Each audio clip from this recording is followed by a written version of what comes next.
Hey, this is Brock Lemires, and in this video, I'm going to talk about for loops. Okay, so we have looked at while loops and do while loops as a way to continually or repeatedly execute statements based upon a Boolean condition.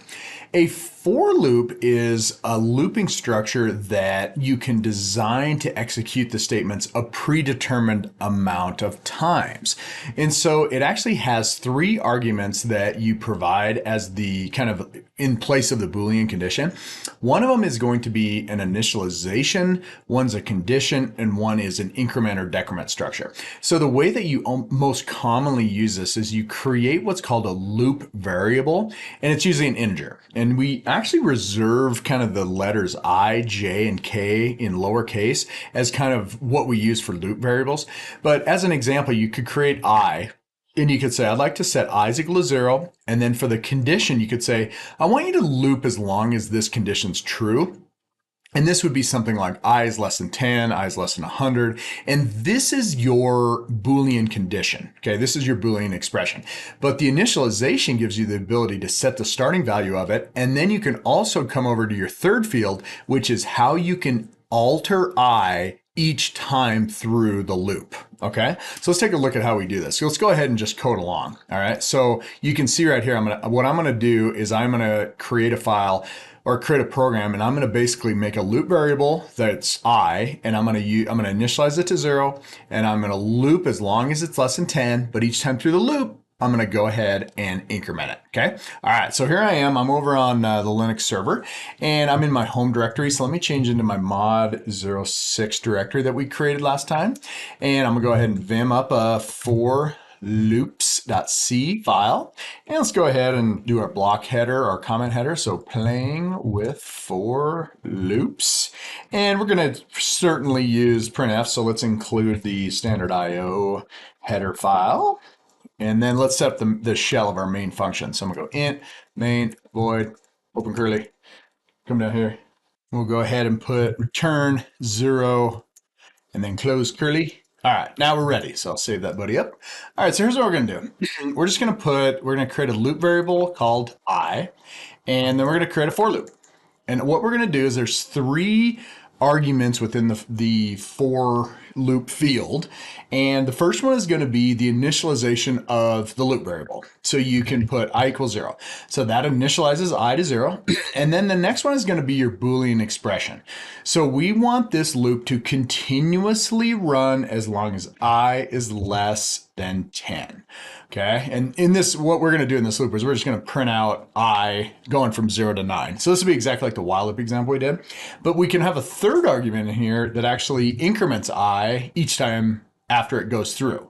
So those are the three arguments. I open the curly, I close the curly, and now I can save it. Okay, so all we're going to do here is now within the loop, I will do printf, and I'll say the loop variable I equals, and then I'll put the format specifier %d to print it as a integer decimal, and then I'll go ahead and line return it, and then I'll go print I, and there it is. Okay, so that's the program, and let's go ahead and run it, make sure everything's okay, and then we'll kind of play around with it and see actually what's happening.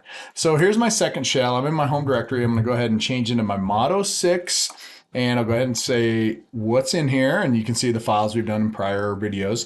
So here's our for loops one. So let's go ahead and say gcc for loops.c, direct the output to for loops, no c.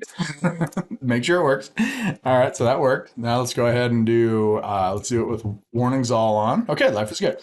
So now we're ready to go. We have our executable. Let's clear this up, and now let's go for loops dot / means look in this current directory for the executable, not in the Linux path, and voila. Okay, so I have it right here, and it worked. So now let's go back up here and think about what's happening.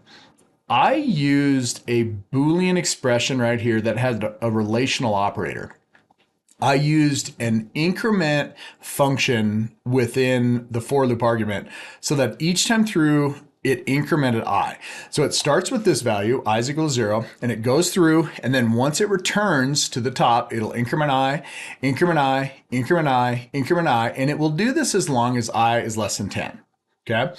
So you can do these any different way that you want. Okay, so for example, if I wanted to, let's say, increment by 2, I could change the way that the loop variable is altered. So let me GCC that, and then let's run it.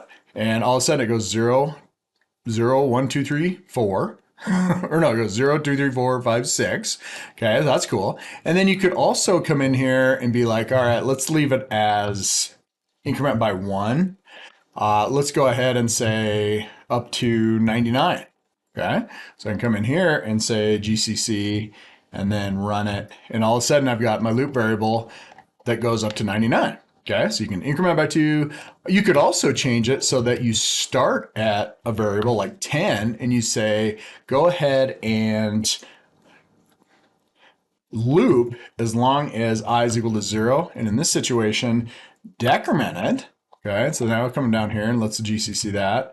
Let's go ahead and run it. And now it counts down, and you can do anything and everything because you have a Boolean expression. You could basically just say, if I is, let's say, not equal to 0. Let's do this one, not equal to 0. What is this thing going to do, right? Think about what that's going to do. Let's go ahead and GCC it. Let's run it. And it didn't do much. It will loop as long as it's not equal to 0. So it should loop more than that. Let's GCC it.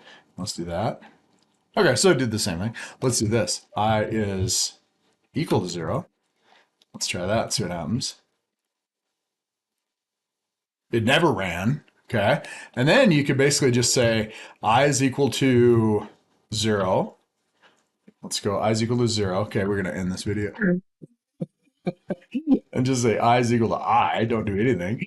Let's see what happens here. So GCC, run it, and it's gonna run forever. So I'm actually in an infinite loop here, okay?